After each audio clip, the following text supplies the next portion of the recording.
episode of Crash Course American History, we're going to talk about espionage during the American Revolution. During the American Revolution, the Patriots were both outnumbered and outskilled by the British. The only way for them to know the British's next move was to turn to espionage, which was not an honorable act. And if those spies were ever caught, they were executed. At the time, because espionage was so new, there was no training, which made it a scary but courageous decision to make. This brings us to the first sightings of espionage during the American Revolution. Boom, Nathan Hale. America's first spy goes by the name of Nathan Hale, who is a quite intelligent man, having graduated from Yale. In September of 1776, George Washington and his forces were at a standstill on Manhattan Island. They were unable to anticipate the British's next move. Wait. So was this when Nathan Hale volunteered to spy behind enemy lines? Yes, it is. He slipped into Huntington and began surveying the British while acting as a schoolmaster. While he is very intelligent and graduated from Yale, he's not the best spy. It only took a few days and one too many suspicious question before he was busted by a British soldier who was acting as another Patriot spy. Soon after, Hale was arrested and executed after they found documents under the sole of his shoe. Boom! That's Nathan Hale and his execution. As I said, he wasn't the most skilled spy and actually confessed his true identity as a Patriot spy when they captured him. Accounts of Hale's final words vary, but the most popular legend is that he said, "I only regret that I have but one life to give for my country." Think that's what he sounded like? No. Then what do you think he sounded like? I do only regret that I have but one life to give for my country. While Nathan Hale's legacy may not seem all that important, it really is. His death gave us a new sense of urgency for our American spy operations that were used for the rest of the Revolution. So our next story is James Armistead. Boom, the guy on the right, or the left, or the one holding the horse. He's an African slave who got permission to assist in the Continental Army. Commander Marquis de Lafayette, the other guy, saw something in him and made him think he would be perfect for the job.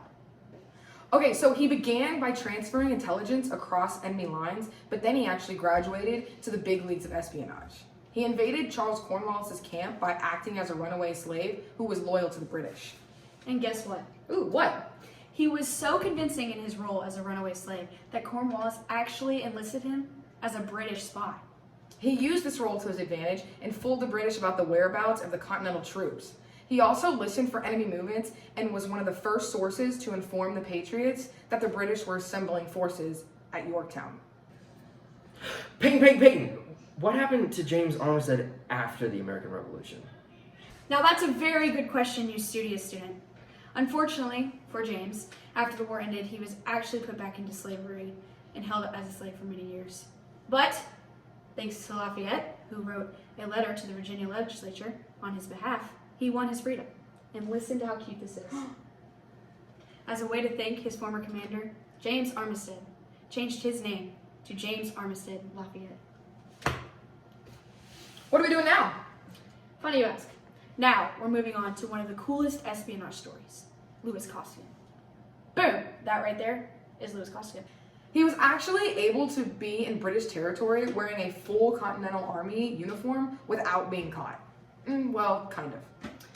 The story begins when George Washington sent him to New Jersey to report on the British movements after the Battle of Trenton. He was captured, but because he was in his full uniform, he was classified as a soldier and not a spy. Unlike poor Nathan Hale, boom, our Nathan Hale, he was able to avoid the news. The British sent him to New York as a prisoner of war and later placed him on parole, allowing him to wander the city freely on trust that he would not be a rat on the British. As they always say, never trust a man in uniform. Peyton, literally no one says that. No one says that ever.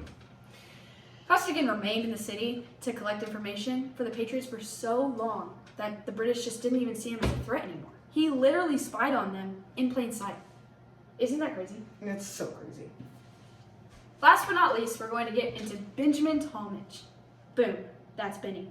And the Culper spy ring, which was one of the most effective espionage systems of the American Revolution. But first, guess who Benny was good friends with? Boom, Nathan Hale once again. Anyways, Talmadge recruited people around him to be a part of the spy ring that would not raise any suspicion. Instead of just sending random people to the other side to spy, the Patriots had a much more structured technique of gaining intelligence. They would use things like ciphers and coded letters like this. They had a whole book of these. I know looking at this doesn't make much sense to us, but if we got it, then everyone could, and it wouldn't be much use. And then they also use invisible ink that looked like this. Ooh. And they used masked letters that looked like this. This recipient of the letter would have a particular shape to receive the hidden message. Without the shape, this letter would have no meaning. They would even hang certain clothes on clotheslines that would broadcast different messages to people. Wait, so a black coat and a red coat would have different meanings? Yeah, so like black coat is like, hey honey, on the way home, bring me a cup of coffee please. And like the red coat is like, hey, I think I need a haircut. So the black coat could have been, the British are coming. No, that was Polar Bear on his pony in 1775. Oh. This development in espionage for the Patriots was one of the most significant things that led to their victory over the British. Go Patriots! Go Patriots! Go Patriots! I hope you all enjoyed this episode of Crash Course American History just as much as we did. Happy Finals Week, Center.